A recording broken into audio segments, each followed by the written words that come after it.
का जो ये है वो बौन खनिज में आता है और ये महसूल विभाग का कार्रवाई का क्षेत्र होता है। लेकिन विशेष जानकारी मिलने के बाद हमने ऑल आउट ऑपरेशन के दरमियान अपने जो एसीपी क्राइम 1 है उनको हमने जानकारी दी और जानकारी के आधार पर उन्होंने दबिश करके रखा और काफी मेहनत करने के पश्चात उन्होंने 14 आरोपियों को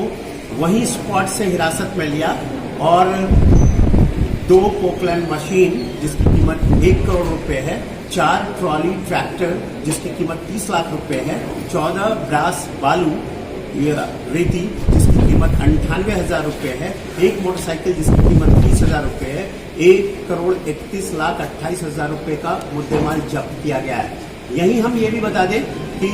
अब तक तपास डीजी पुलिस स्टेशन को दिया गया था, लेकिन अब ये जो तफ्तीश है, ये जो अन्वेषण है वो यूनिट को दिया जा रहा है और इसको एसीपी अमृतकर और एडिशनल सीपी साहब पर्सनली सुपरवाइज करेंगे सो कि जिससे कि ये पता चल सके कि इसमें सूत्रधार और कोई तो नहीं है। और भी ऑपरेशन के दौरान लोगों को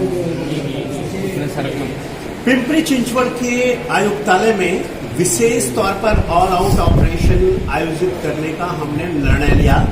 और ये निर्णय की जवाबदारी हमने अमृतकर को दी नियोजन करने की ACP zone ACP crime unit 1 को और इनके बाद एडिशनल सीपी साहब डीसीपी सबने प्लानिंग तैयार की और उस प्लानिंग के आधार पर रात को एक साथ सभी जो टॉप 25 क्रिमिनल्स होते हैं पुलिस स्टेशन की लिस्ट होती है उनको, हिस्ट्री सीटर को, तड़ीपार अर्थात एक्सटर्नीज को और जो जेल से छूटे हुए आरोपी हैं उनको बेलेबल नॉन बेलेबल वारंट, पोटगी वारंट अर्थात जिसे हम बेलमेंट कहते हैं, उन सब के लिए और फरारी आरोपियों को, वांटेड और आरोपियों को हमने और एब्सकॉन्डेड आरोपियों को पकड़ने का नियोजन किया और हमने रात भर जो है बड़ी टीम लेकर इसको विभिन्न जगहों पर एक साथ ऑल आउट चेकिंग शुरू की, जिसमें 26 पुलिस निरीक्षक, सहायक पुलिस आयुक्त और एडिशनल एसपी, 2 डीसीपी और 62 सहायक पुलिस निरीक्षक, 320 जो पुलिस कर्मचारी हैं, इस तरह से कुल मिलाकर पुलिस स्टेशन और क्राइम के और भी अधिकारी मिलकर इन्होंने कार्रवाई की, जिसमें बहुत सारे लोगों को चेक करने के पश्चात कुल मिलाकर हमने कार्रवाइयां जो की हैं वो 110 के आधार पर, 110 सीआरपीसी के आधार पर 7, 107 सीआरपीसी के आधार पर 27 और 122 के आधार पर 4 कार्रवाई। हमने न सिर्फ इतनी कार्रवाई की बल्कि 6 जो एब्सकॉन्डेड आरोपी थे, जो हमें चाहिए थे, वांटेड आरोपी थे, उनको हमने धर दबोचा और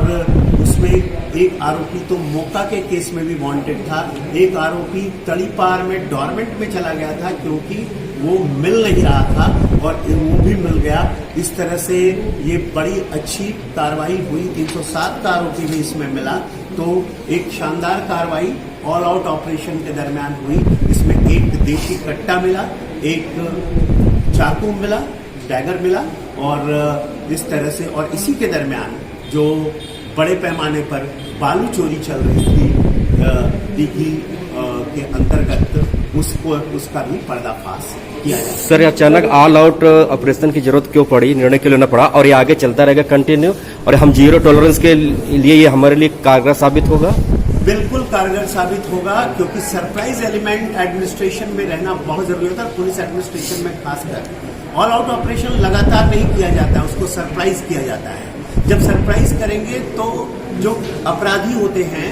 जो बदमाश होते हैं, वो सतर्क नहीं रहते और उस समय वो धर दबोचे जाते हैं। तो इसलिए ऑल आउट ऑपरेशन अचानक ऐसे सरप्राइज एलिमेंट किया जाता है और इसकी सूचना बहुत गुप्त रखी जाती है और अचानक उद्घाटित की जाती है नियोजन के साथ। तो उस तरह से ये किया गया। हम लोग ये ऑल आउट ऑपरेशन समय समय पर करते रहे। सर हिंदुओं में कोई मॉकड्रिल किया गया है क्या पुलिस द्वारा?